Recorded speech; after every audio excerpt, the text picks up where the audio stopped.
जय हिंद defence cadets and welcome back to our YouTube channel Indian power house. आज हम किसी हाइप या सेंसेशनल पर बात नहीं करेंगे। We are doing a purely analytical deep dive into one of the most critical acquisition programme of the Indian Air Force, the medium transport aircraft या फिर the MTA programme. Recently, we lost 5 precious lives in an AN-32 crash. ये tragedy एक Stark reminder है कि हमारे Soviet era की transport fleet अब बहुत ही पुरानी हो चुकी है और इसे अब रिप्लेस करना बहुत ही जरूरी है। मिनिस्ट्री ऑफ डिफेंस ने 3 फॉरेन वेंडर्स की टेक्निकल इवैल्यूएशन कंप्लीट कर ली है। जल्द ही फॉर्मल रिक्वेस्ट फॉर प्रपोजल यानी RFP भी इशू कर दिया जाएगा फॉर 80 न्यू एयरक्राफ्ट। आज हम एनालाइज करेंगे कि इंडियन एयरफोर्स की एक्चुअल रिक्वायरमेंट्स क्या है और कौन सा एयरक्राफ्ट स्ट्रेटेजिकली और इकोनॉमिकली भारत के लिए सबसे सही फिट है। तो अपना पूरा ध्यान आज के वीडियो पर फोकस करें। Let's begin our today's briefing और नमस्ते और स्वागत है आप सभी का हमारे YouTube channel Indian power house में। सबसे पहले समझते हैं कि रिक्वायरमेंट क्या है। 2020 के गलवान क्लैशेस के बाद से LAC पर हाई एल्टीट्यूड डिप्लॉयमेंट से इंडियन एयरफोर्स को एक क्लियर लेसन मिला है।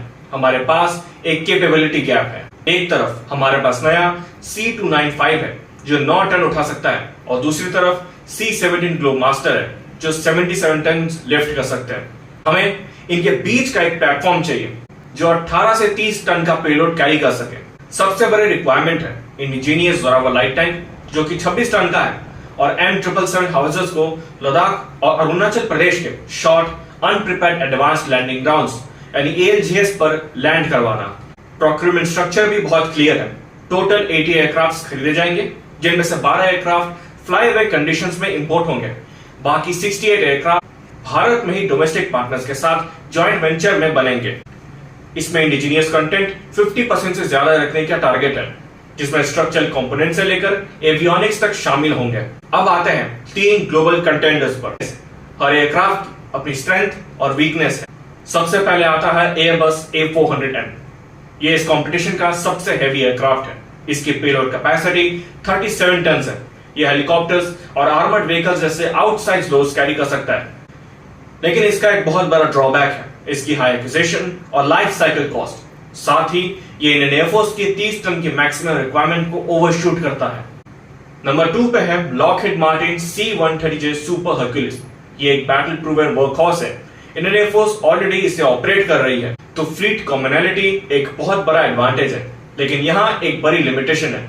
इसका पेलोड कैपेसिटी अराउंड 20 टन है, यानी यह भारत के 26 टन के जोरावर लाइट टैंक को भी लिफ्ट नहीं कर पाएगा, जो कि इंडियन एयरफोर्स की एक क्रिटिकल रिक्वायरमेंट है। आखिर में है ब्राजील्स एम्बरर C-390 मिलेनियम। ये एयरक्राफ्ट इन दोनों के बीच बैठता है। इसकी कैपेसिटी 26 टन है, exactly what we need to lift the Zorawar tank. ये जेट पावर्ड है यानी फास्टर स्पीड और रिड्यूस्ड मिशन टाइम, और इसमें एरियल रिफ्यूलिंग की कैपेबिलिटी भी है। यूरोप में ऑस्ट्रेलिया, नेदरलैंड्स और स्वीडन जैसे देश अपने C-130s को इससे रिप्लेस कर रहे हैं, लेकिन इसके भी अपने मेजर ड्रॉबैक्स हैं।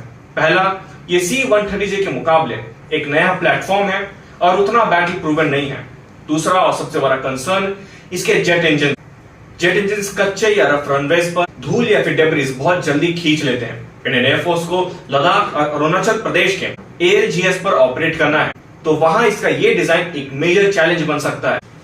तो कंक्लूजन ये है कि ये डील सिर्फ एक एयरक्राफ्ट खरीदने की नहीं है। This is about expanding India's defence industry. Airbus या लॉकहीड GTE है तो वो टाटा के साथ पार्टनर करेंगे जो ऑलरेडी C-295 और C-130 जैसे कंपोनेंट्स बना रहे हैं, और अगर एम्बरर GTA है तो महिंद्रा डिफेंस के रूप में एक नया मेजर एविएशन प्लेयर मार्केट में आएगा जो भारत के इंडस्ट्रियल बेस को ब्रॉडन करेगा। जो भी वेंडर सिलेक्ट होगा उसे भारत में एक कॉम्प्रिहेंसिव मेंटेनेंस, रिपेयर और ओवरहॉल यानी MRO हब एस्टैब्लिश करना होगा, including engine overhaul facilities. Decision capability, cost और इंडस्ट्रियल पार्टनरशिप के केयरफुल बैलेंस पर यह एक्विजिशन डिपेंड करेगा। और ये थी MTA टेंडर की एक फैक्चुअल और ग्राउंडेड एनालिसिस। और अब हम आपका ओपिनियन जानना चाहते हैं। एज अ डिफेंस एंथुसियास्ट, आपके हिसाब से इंडियन एयरफोर्स के लॉन्ग टर्म स्ट्रेटेजिक गोल्स के लिए कौन सा प्लेटफॉर्म सबसे बेहतर होगा? A400 की हेवी लिफ्टिंग, C-130J की रिलायबिलिटी या C-390 की मॉडर्न जेट कैपेबिलिटीज और पेलोड बैलेंस? अगर आपको ये प्योर एनालिटिकल फॉर्मेट पसंद आया तो इस वीडियो को लाइक जरूर करें, चैनल पर नए तो सब्सक्राइब करें और बेल आइकन की घंटी को दबाना ना भूलें मैं मिलूंगा आपसे नेक्स्ट वीडियो में। तब तक के लिए जय हिंद, जय भारत एंड स्टे कॉम्बैटिव।